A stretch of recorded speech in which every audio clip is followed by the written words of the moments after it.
Hello guys, welcome to my vlog. Naday ko'y bagong i-share sa inyo about sa mga kapobrehon na tao sa Manamo. So ganina guys, nagtanaw ko sa kong cellphone, na-touch ko sa post ni Kuya na bagong vlogger na batang pasaway. Tungkol to kay nanay. Kasi nanay, nakahuna-una po ko sa kong lola sa una na sa kapobriho nagkaon na lang mga lagot mon, pero kay nanay lahi ang gikaon ni nanay. Karon pa ko kakita og tigulang na ni kaon og saging sa saha nga hilaw pa sa amo guys, sa amo mga lagot mon dito guys, sa mga kuan man kasagaran, mga kamuting kahoy, mga balanghoy, mga unsa pang uban pa. Pero ganina gyud guys, naluoy jud ko ni nanay guys ba na kahilak ko na wako kasabot, murag gikumot akong dughan. Nabala ko kay nanay kay hilaw pa gani, gikaon na niya ang hilaw pa gani, gikaon na ni nanay ang iyang kuan, ang saha sa saging.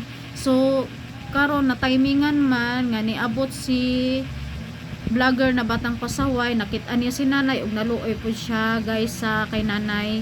So gi-interview niya si nanay niya, tapos wala man day siya pamilya, wala iyang bana, pero na siya mga anak. Kay ang iyang mga anak guys, wala ka suporta si iyaha na nagminyo pero wala ka suporta siya, wala ka huna-una og duaw o kumusta na ba si nanay o naunsa na ba to. O pasalamat jud ko ni Kuya nga gitagaan niya kwarta si nanay, mautoy ipalit niya bugas pagkaon niya, og luoy jud si nanay ganina guys. Grabe na akong kaluoy sa iya ha guys. O ako lang pong istorya sa iyang pamilya, iyang mga anak no, hinaut unta na doawon nila si nanay, doawon ninyo si nanay, bisang mga minyo na mo dapat makahuna-una mo duaw kay nanay, kay siyempre luoy kay si nanay ba nag-inusara sa iyang payag-payag. Tapos ang iya pa yung gipuy-an food, kulungan sa baboy o gipapuyo lang po siya sa tag-iya sa yuta. So hinaut unta katong video nga gipost ni Kuya, makit-an to ninyo sa Facebook na si nanay maduaw na ninyo o mubati mo kaluoy kay nanay. Og pasalamat ko sa tanang mga vlogger, labaw na una-una labaw na kay Kuya na batang pasaway o ka Big Master, dagan siya rig natabangan nga mga pobre, o kay King Lucas, dagan po siya natabangan mga pobre, o sa tanang ubang mga vlogger ng mga Bisaya. Salamat kaayo. Salamat kayo sa inyo mga vlogger, o daghan kayo mong natabang sa pareha ng mga pobre. O dili pareha ng mga artista bitaw na nagpaporma-porma lang, nagpapayaman na, nagpadako, nagbalay, wa gyud siya kauna-una og tabang sa mga pobre. Ang kanang mga pobre nga ka mga taong grasa diya sa mga daplin-daplin, ilarang agian, di nila tagahan og mga pagkaon og bisang ganing ginagmay na kwarta di nila tagaan.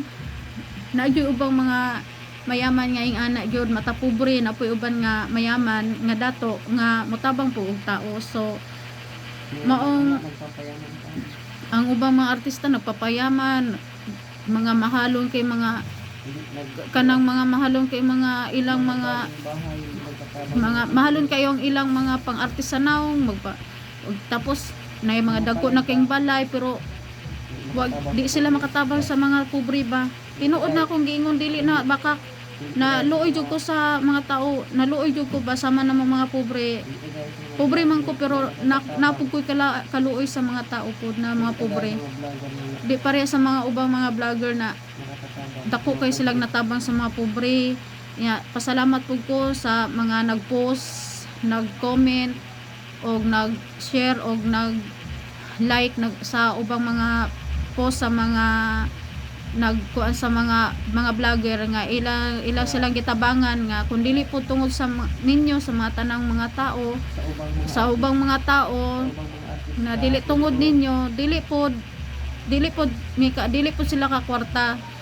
Karon nakakwarta man sila dako sa sweldo sa Facebook, gitabangan nila ang ilang sarili o gitabangan nila ang ubang mga taong mga pobre. Ug salamat kay sa tanan Dil- artista dili ko dili kasi nagkatabang sa mga pobre. Sa ang uban yung mga artista dili katabang sa mga pobre. Bihira ra mga artista makatabang sa pobre, tinuod lang. Dili pala ako sa mga vlogger. Believe kay ko sa mga vlogger tungod nila daghan kay silang natabang mga pobre. O tinuod lang. Boy mga makaon.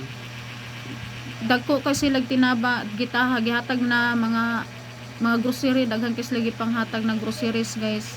So salamat kay sa inyong pagtan-aw ug sa pag sabot sa akong video ug daghan kay salamat sa inyo ha guys na Maraming salamat sa mga daghan kay salamat guys na inyong gitan akong video hinaot unta magustuhan ninyo ni ug katupod abot kay nanay hinaot unta ang imong nanay inyong kuanon to duawon to kay luoy pug kaayo ba. Grabe na luoy ko sa iya sa po sinautan nakit-ana ninyo ug nakaduaw na mo ni nanay ug masuportaan ninyo. Bisang mga minyo mo dapat suportaan yun ninyong ginikanan. Kay luoy pug kaayo. Kay si nanay ra isa, di niya makayabuhi ang sarili. Salamat yung kay sa tanan o sa inyong pagtanaw sa akong view o mayong gabi maayong gabi sa inyong tanan. Daghang kay salamat. Bye.